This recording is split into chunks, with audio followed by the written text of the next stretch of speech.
Nació con una fecha que suena a promesa, 14 de enero de 1859. Pero el Caribe no entrega promesas, entrega pruebas. Y la primera imagen que quiero que te quede clavada es esta. Un niño dominicano mirando el mundo como si fuera un mapa roto, sabiendo que, si no aprende a leerlo rápido, el mapa lo va a devorar. Porque en la República Dominicana de su infancia no había una línea recta hacia el futuro. Había golpes de Estado, caudillos, urgencias, y una pregunta que se repetía como un disparo. ¿Quién manda hoy? Francisco Enríquez y Carvajal creció en un país donde la política no era un debate, era una tormenta. Y sin embargo, lo que lo iba a convertir en un personaje decisivo no fue un arma ni un uniforme, sino algo que parecía menos peligroso, hasta que lo fue. La palabra escrita, la palabra dicha, la palabra que, en ciertos tiempos, puede costarte el exilio o la vida. Su familia pertenecía a ese tipo de hogares donde la educación no era un lujo, sino una disciplina. Desde temprano, Francisco entendió que el conocimiento podía ser una forma de defensa. Mientras otros aprendían a sobrevivir por fuerza, él aprendía a sobrevivir por claridad.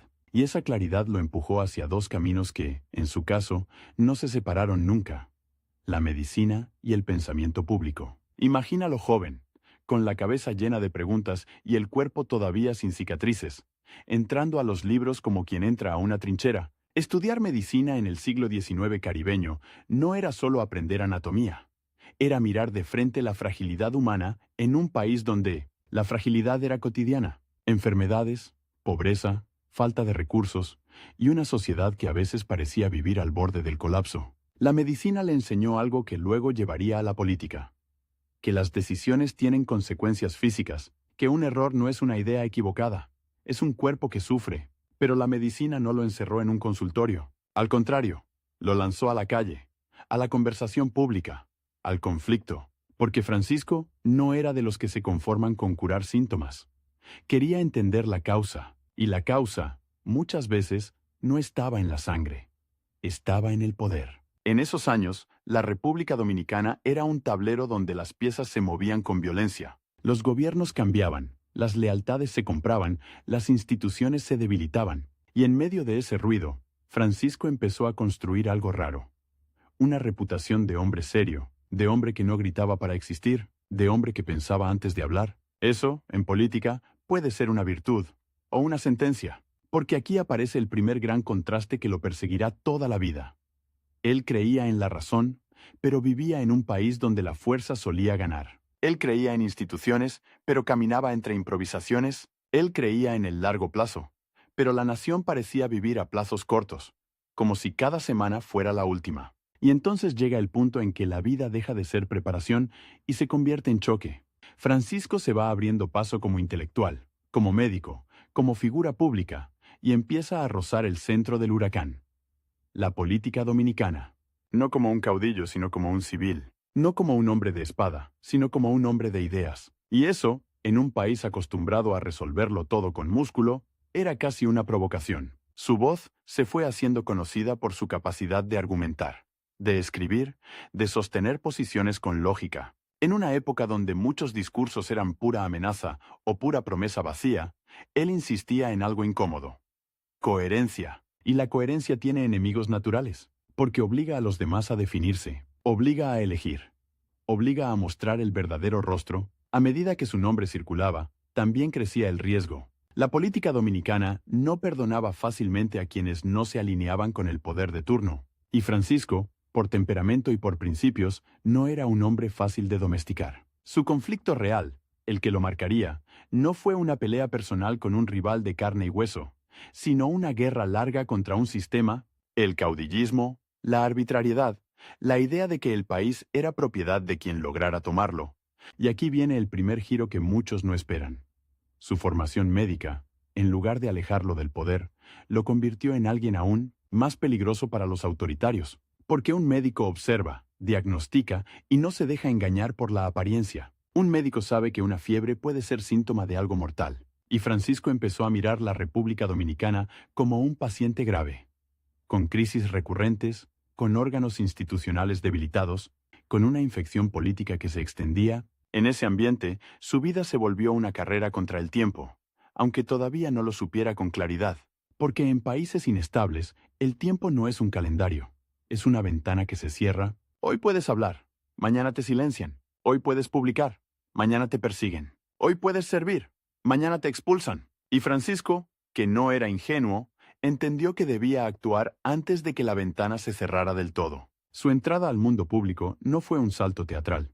Fue una acumulación de pasos. Participó en debates, se vinculó con círculos intelectuales, se convirtió en una referencia para quienes querían una República Dominicana, más moderna, más institucional. Y eso lo puso, inevitablemente, en el radar de los hombres que preferían un país manejable, un país sin preguntas, un país donde la obediencia fuera más valiosa que la inteligencia. La tensión crecía, no como una explosión inmediata, sino como una cuerda que se estira. Francisco veía cómo el país se debatía entre proyectos de nación y ambiciones personales. Veía cómo la política podía convertirse en negocio, cómo la violencia podía convertirse en método, cómo la improvisación podía convertirse en costumbre. Y, aún así, insistía en la idea de que la República Dominicana podía ser otra cosa. En su juventud y primera madurez, su vida se fue llenando de dos tipos de escenas. Las silenciosas, horas de estudio, escritura, consulta, reflexión, y las peligrosas, reuniones políticas, discusiones públicas, decisiones que podían costar caro. Esa mezcla lo definió. No era un hombre de un solo mundo. Era un puente. Y los puentes, en tiempos de guerra, suelen ser objetivos. Mientras tanto, el país seguía girando en su espiral. Y Francisco, cada vez más visible, se enfrentaba a un dilema que no era teórico. ¿Cómo defender principios en un entorno donde los principios se castigan? ¿Cómo sostener una postura civilista cuando el poder se impone por la fuerza? ¿Cómo hablar de leyes cuando la ley cambia con el capricho del que manda? La respuesta, para él, no fue rendirse ni convertirse en lo que criticaba. Fue persistir. Y esa persistencia lo fue empujando, casi sin retorno, hacia el centro de la historia dominicana. Porque cuando un país está en crisis, los moderados se vuelven sospechosos, los intelectuales se vuelven incómodos, y los hombres, que no se venden, se vuelven peligrosos. Y entonces, como si el destino quisiera apretar el nudo, el contexto internacional empieza a pesar más. El Caribe no era una isla aislada del mundo. Era un espacio codiciado, observado, presionado. Las potencias miraban, calculaban, intervenían, y la República Dominicana, con sus debilidades internas, se volvía vulnerable. Francisco lo veía venir. Cuando un país no se ordena por dentro, alguien intenta ordenarlo desde fuera. Ese presentimiento, esa amenaza de perder soberanía, de perder control, de perder futuro, fue una chispa. Porque ya no se trataba solo de quién gobernaba, sino de si el país podría decidir su propio destino. Y ahí, la política dejó de ser un juego de élites para convertirse en una cuestión existencial. Francisco Enríquez y Carvajal, médico e intelectual, se fue transformando en algo más. En un hombre que entendía que la salud de una nación también se diagnostica. Que hay síntomas: deuda, caos, violencia, corrupción, improvisación. Y que si no se trata a tiempo, llega la amputación, la intervención, la ocupación, la pérdida de autonomía. La cuerda estaba tensa. Su nombre ya no era solo el de un profesional respetado. Era el de un civil con ideas, con influencia, con una visión que chocaba con el viejo orden. Y en un país donde el poder se defendía con uñas, esa visión era una amenaza. Así termina esta primera etapa. No con una victoria, sino con una puerta abriéndose hacia el peligro. Francisco ya está dentro del escenario donde se decide el destino dominicano. Y lo más inquietante es que el reloj empieza a correr de verdad. No el reloj de su vida privada, sino el reloj de la nación. Porque se acerca un tiempo en el que habrá que elegir rápido, bajo presión, con el país al borde, y con fuerzas más grandes que la isla empujando desde afuera. Dicen que el poder se conquista con fusiles, pero a veces llega de la forma más cruel. Como una silla vacía en una habitación cerrada, cuando todos los demás han huido o han sido derrotados. Y ahí está el contraste que te va a perseguir en esta parte. Francisco Enríquez y Carvajal no buscó la presidencia como un caudillo. Y aún así, el país terminaría empujándolo hacia ella como se empuja a un médico hacia una sala de urgencias, solo que esta vez, el paciente no era un cuerpo. Era la República Dominicana entera, temblando, endeudada, vigilada desde afuera. Y el reloj, por fin, empezaba a sonar con un límite real. Si no se actuaba a tiempo, la soberanía podía convertirse en un recuerdo. A comienzos del siglo XX, el aire del Caribe tenía un olor metálico. No era solo pólvora, era deuda, presión diplomática, amenazas de intervención. La República Dominicana arrastraba compromisos financieros que se volvían cadenas, y cada crisis interna era una invitación para que otros pusieran orden. Francisco lo veía con la frialdad de un clínico. Cuando un organismo se debilita, aparecen los oportunistas, y el Estado dominicano estaba débil. En ese escenario, su figura empezó a moverse en un terreno que no perdona: la diplomacia. Porque cuando el país se vuelve vulnerable, la batalla ya no se libra solo en las calles. Se libra en cartas, en tratados, en reuniones, donde una frase mal puesta puede costar un puerto, una aduana, una generación. Francisco, con su prestigio intelectual y su disciplina de médico, fue ganando espacio como un civil, capaz de hablar con firmeza sin gritar, de negociar sin arrodillarse, y eso lo convirtió en una pieza útil y peligrosa. Útil para quienes querían evitar el desastre, peligrosa para quienes vivían del caos. La tensión interna seguía creciendo. Los gobiernos se sucedían con fragilidad, y el país parecía caminar sobre vidrio. En 1911, el asesinato del presidente Ramón Cáceres abrió una herida que no cerró. El poder se fragmentó, los bandos se multiplicaron, y la violencia volvió a ser un idioma cotidiano. En medio de ese desorden, la presión extranjera no disminuyó. Al contrario, se hizo más concreta. Las aduanas, la sangre del Estado, eran el punto de control más codiciado. Quien controlaba las aduanas, controlaba la respiración del país. Francisco no era un hombre de cuartel, pero entendía algo esencial. Sin instituciones, la patria se vuelve un botín, y sin control de sus ingresos, la patria se vuelve un rehén. Por eso su vida pública se fue inclinando hacia una misión que parecía imposible: defender la soberanía en un país que no lograba estabilizarse. Y aquí aparece el conflicto real que lo perseguirá como una sombra. No era solo contra un rival político, era contra una maquinaria histórica, el caudillismo y la improvisación, que abría la puerta a la intervención. Cada vez que un jefe armado se levantaba, cada vez que un gobierno caía, cada vez que la ley se doblaba, el país se acercaba un paso más al abismo. Y el abismo tenía nombre y fecha: 1916.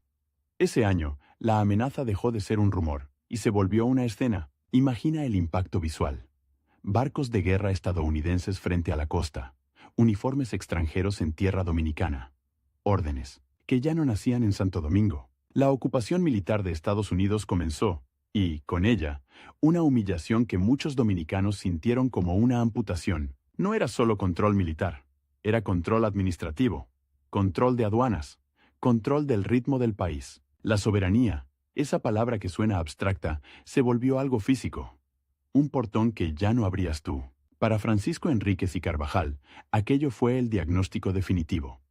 El paciente había entrado en estado crítico, y lo peor era que el tratamiento lo imponía otro. En ese contexto, su papel se volvió más visible, no como un hombre que pudiera expulsar ejércitos, no tenía ejército, sino como un símbolo civil de resistencia política e intelectual. Su voz, su pluma, su capacidad de argumentar se convirtieron en herramientas de combate. Y aquí viene un giro que muchos no esperan.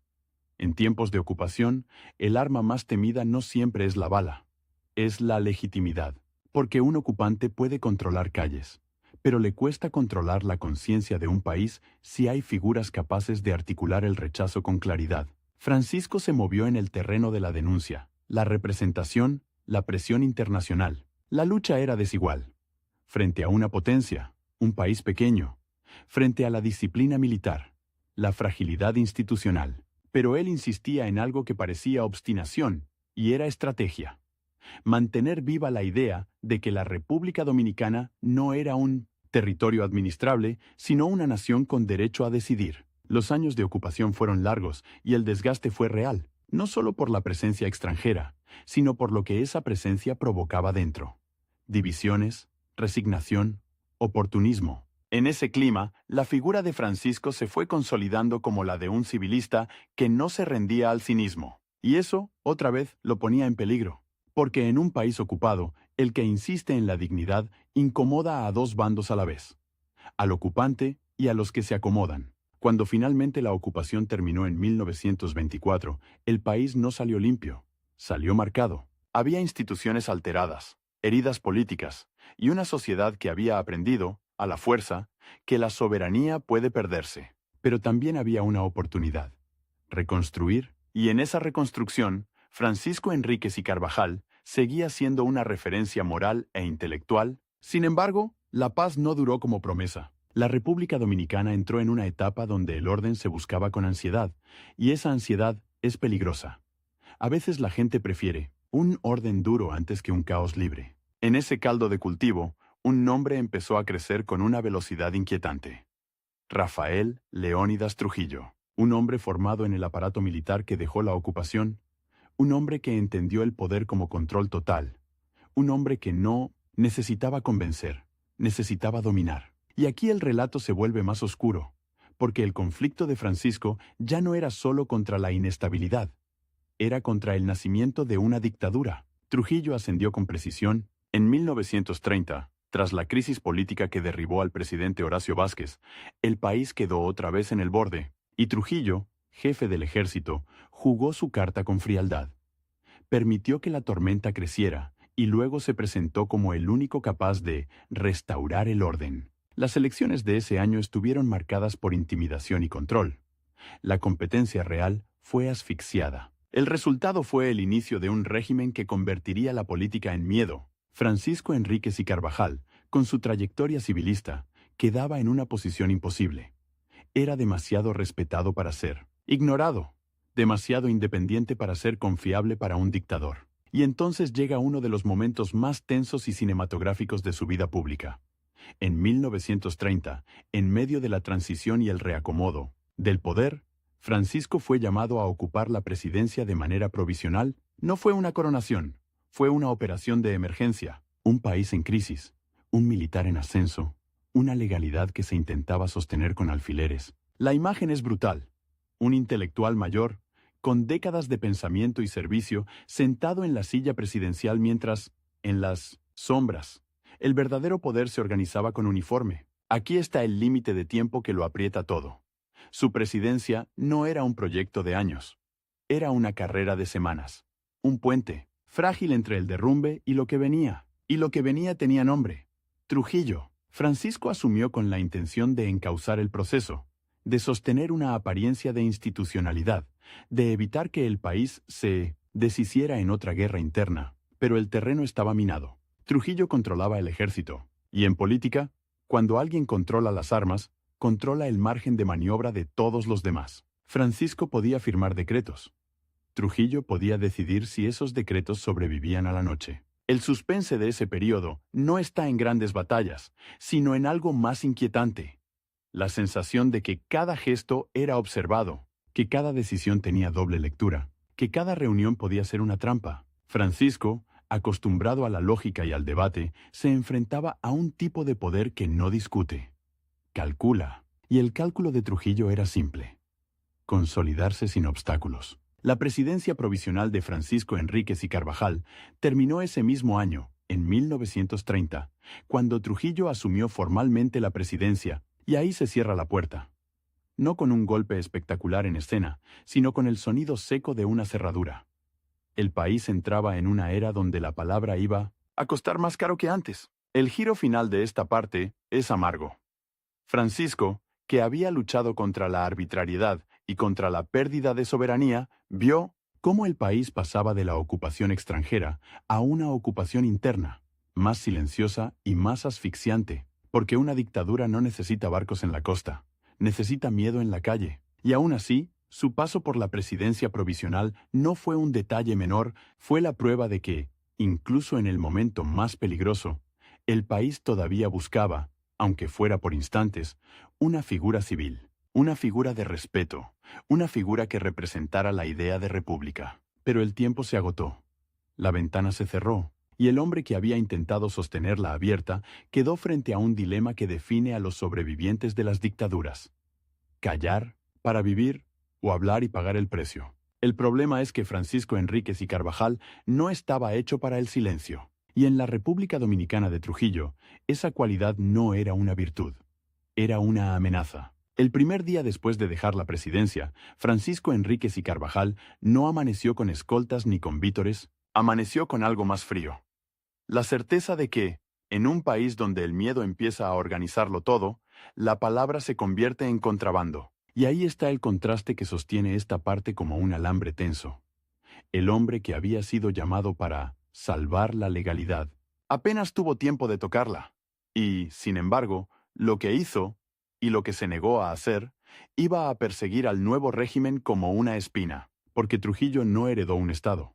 Lo tomó, y cuando un poder así nace, lo primero que necesita no es gobernar, sino borrar. Borrar matices, borrar dudas, borrar nombres que recuerden que hubo otra forma de ser república. Francisco era uno de esos nombres. En 1930, el país estaba todavía aturdido por el cambio brusco. Crisis política, violencia, y luego el orden prometido por un jefe militar que ya no pedía permiso. La presidencia provisional de Enríquez y Carvajal había sido un puente de semanas, un pasillo estrecho entre el derrumbe y la puerta que se cerraba, y cuando esa puerta se cerró, el sonido no fue metálico, fue humano. Fue el silencio de los que entendieron que la discusión pública se acababa. Francisco, médico de formación y civilista por convicción, vio con claridad clínica los síntomas del nuevo paciente.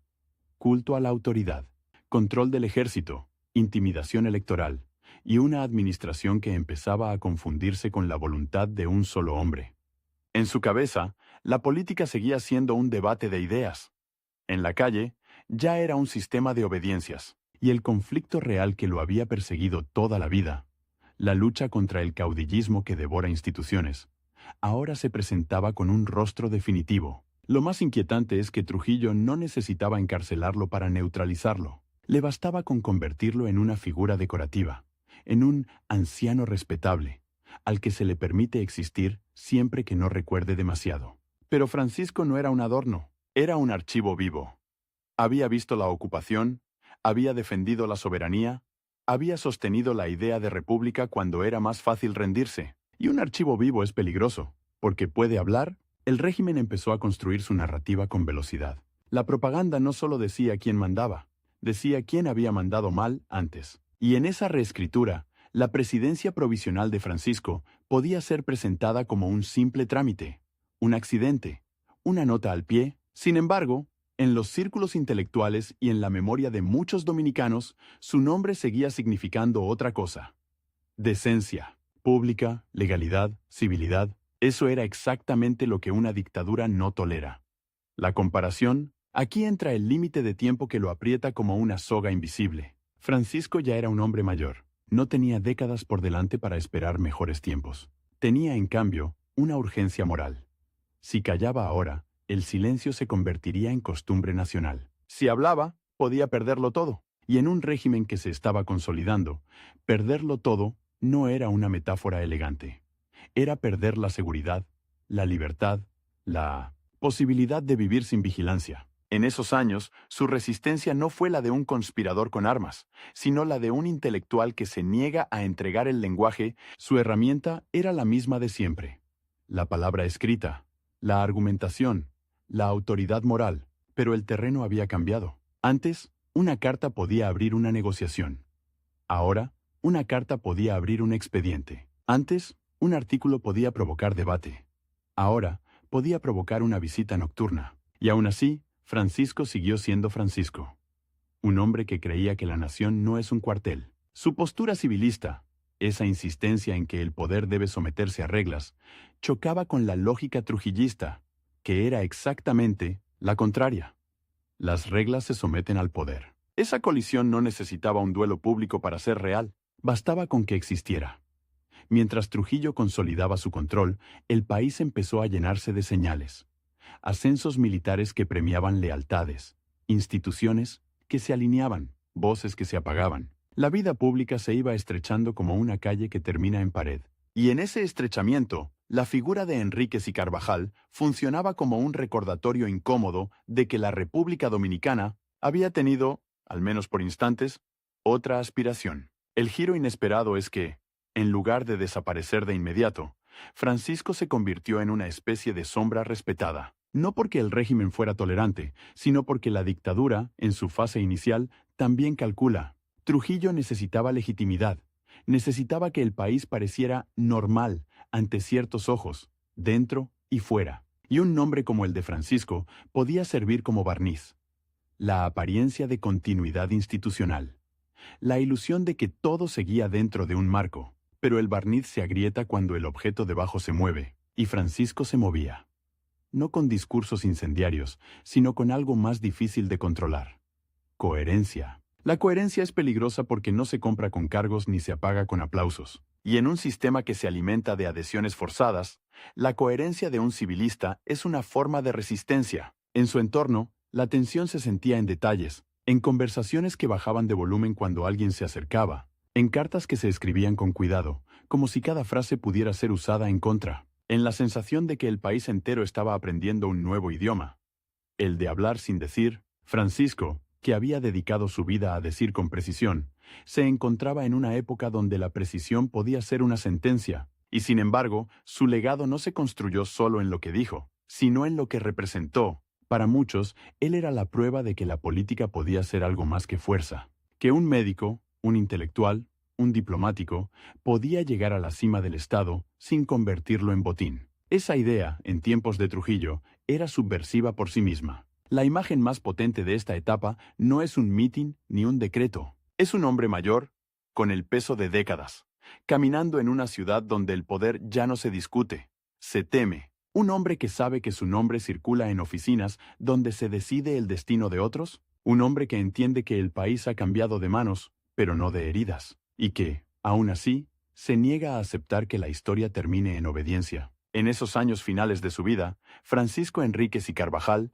siguió siendo un punto de referencia moral, aunque el régimen intentara reducirlo a una figura del pasado. Y ahí está el suspense. ¿Cuánto puede durar un símbolo en un sistema que necesita símbolos propios? ¿Cuánto tiempo puede sobrevivir una memoria alternativa cuando el Estado se convierte en una máquina de una sola versión? El reloj seguía corriendo. No solo por su edad, sino por la velocidad con la que Trujillo estaba cerrando todas las salidas. Cada mes que pasaba, el margen para disentir se hacía más pequeño, y Francisco lo sabía. Había visto cómo se pierde la soberanía cuando otros controlan las aduanas. Ahora veía cómo se pierde la libertad, cuando otros controlan el miedo. Lo que hizo en esta etapa, mantenerse firme, no rendir su nombre, no entregar su biografía a la propaganda, fue una forma de combate sin fusiles. Un combate que no se mide en victorias visibles, sino en algo más íntimo, en no permitir que la dignidad sea reeducada. Y entonces, casi sin aviso, la vida le impuso su último límite. La salud, el cansancio, el peso de los años. La dictadura avanzaba. El tiempo personal se agotaba. Francisco Enríquez y Carvajal, que había vivido lo suficiente para ver la ocupación extranjera y luego la ocupación interna, se acercaba, al final, con una lucidez amarga. El país por el que había trabajado no estaba perdido por falta de talento, sino por exceso de miedo. En 1935, cuando murió, la República Dominicana ya estaba profundamente trujillizada. Su desaparición no fue solo la muerte de un hombre. Fue la pérdida de una presencia que recordaba que la política podía ser decente. Y esa pérdida, en una dictadura, es doble. Se va la persona y se va un espejo. Pero el régimen no pudo borrar del todo lo que Francisco había dejado sembrado, porque hay biografías que funcionan como antídotos. No curan de inmediato, pero quedan en la sangre de la memoria. Su vida, médico, intelectual, diplomático, presidente provisional en el momento más frágil, quedó como una pregunta incómoda para cualquier poder absoluto. Si una nación pudo confiar, aunque fuera por semanas, en un civilista respetado, ¿por qué tendría que resignarse para siempre a la obediencia? Y esa pregunta, precisamente esa, es la que Trujillo no podía fusilar, porque no estaba en un cuartel, estaba en la conciencia. Y Francisco Enríquez y Carvajal, incluso sin micrófonos, incluso sin cargos, incluso con el tiempo en contra, había logrado lo más difícil: dejar una idea viva en un país donde querían que solo viviera una voz. Imagina esto. Un dictador puede mandar a callar a un país entero, pero no puede obligar a un anciano a creerle. Y ahí está el golpe de contraste que define los últimos años de Francisco Enríquez y Carvajal. Cuando ya no tenía poder, cuando ya no tenía escoltas, cuando ya no tenía tribuna, se volvió más peligroso. Porque un hombre sin ambición es un enemigo que no se compra. La República Dominicana de los años 30 se estaba convirtiendo en un escenario de una sola voz. La calle aprendía a mirar al suelo. Las oficinas aprendían a firmar sin preguntar. Los periódicos aprendían a respirar con permiso. Y en medio de ese aprendizaje del miedo, Francisco seguía siendo una anomalía. Un civilista que no se arrodillaba ante el nuevo catecismo del jefe. No hacía falta que gritara, bastaba con que existiera. El régimen de Rafael Leónidas Trujillo entendió rápido una verdad incómoda. Hay nombres que, por sí solos, son una comparación. Y la comparación es dinamita. Enríquez y Carvajal era el recordatorio de que el Estado podía ser otra cosa que un cuartel con papeles, que la autoridad podía tener límites, que la legalidad podía ser más que una palabra decorativa. En un país donde el poder empezaba a confundirse con la persona, esa idea era una amenaza. Por eso la presión no siempre llegó como golpe directo. A veces llegó como abrazo, como invitación, como elogio público que en realidad era una jaula. El trujillismo, en su fase de consolidación, necesitaba barniz. Necesitaba que el mundo viera normalidad, continuidad, instituciones funcionando. ¿Y qué mejor barniz que un intelectual respetado, un expresidente provisional, un hombre mayor al que se le podía exhibir como prueba de que todo estaba en orden? El giro perverso es ese. No siempre te destruyen. A veces te convierten en adorno. Te dejan vivir, pero te vacían. Te permiten estar, pero te prohíben significar. Francisco lo percibió con la precisión de un médico que reconoce una enfermedad por los síntomas mínimos. El país no estaba simplemente cambiando de gobierno. Estaba cambiando de naturaleza. La política dejaba de ser discusión y se volvía obediencia. La administración dejaba de ser servicio y se volvía lealtad. Y el conflicto real que lo había perseguido desde joven, la lucha contra el caudillismo que devora instituciones, ahora tenía un rostro definitivo, un método sistemático, una maquinaria. Y entonces aparece el límite de tiempo, el reloj que no negocia. Francisco ya era un hombre anciano, no tenía décadas para esperar una apertura, no tenía margen para ver qué pasa. Cada mes que pasaba, el régimen cerraba otra puerta, y su vida personal se acercaba al final. Esa combinación, dictadura acelerando y cuerpo agotándose, convertía cada decisión en una última decisión. En ese clima, resistir no era organizar un levantamiento. Resistir era no entregar el lenguaje. Era no permitir que su biografía fuera reescrita como un trámite. Era no aceptar el papel de abuelo de la patria, domesticado, útil para fotos y ceremonias, inútil para la memoria, porque la memoria era el campo de batalla. Trujillo no solo quería mandar. Quería que el pasado pareciera inevitable. Quería que todo lo anterior se viera como caos, y todo lo suyo como salvación. Y para eso necesitaba reducir a figuras como Enríquez y Carvajal a una nota al pie.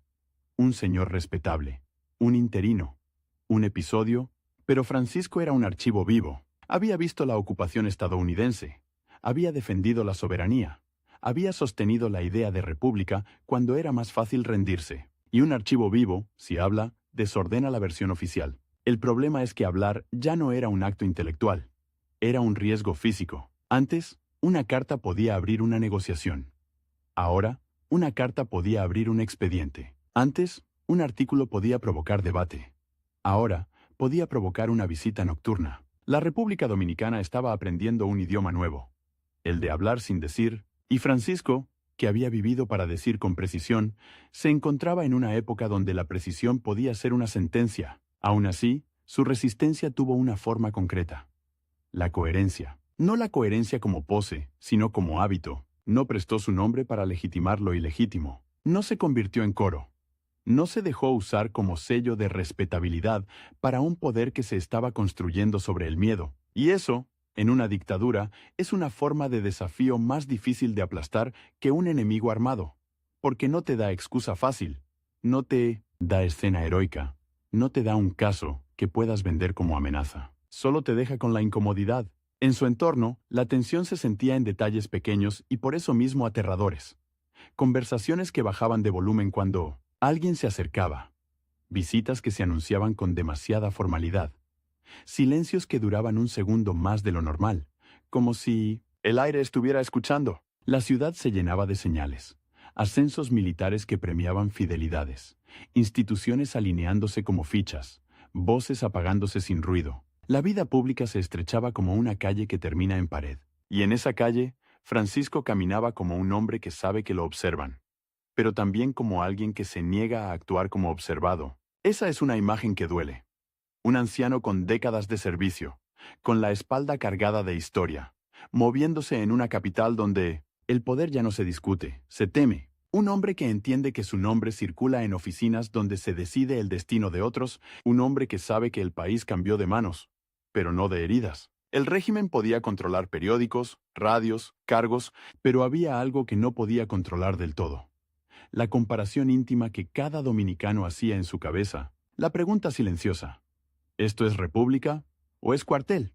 Y esa pregunta, aunque nadie la pronunciara en voz alta, era un incendio lento.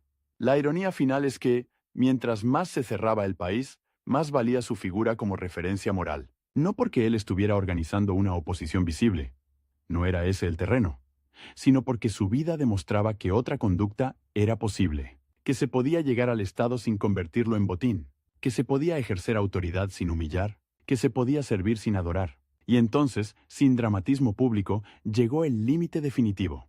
El cuerpo. La salud empezó a imponer su propia censura. El cansancio se volvió más pesado que cualquier decreto. La dictadura avanzaba. El tiempo personal se agotaba. Francisco, que había vivido lo suficiente para ver la ocupación extranjera y luego la ocupación interna, se acercaba al final con una lucidez amarga. El país por el que había trabajado no estaba perdiéndose por falta de talento, sino por exceso de miedo.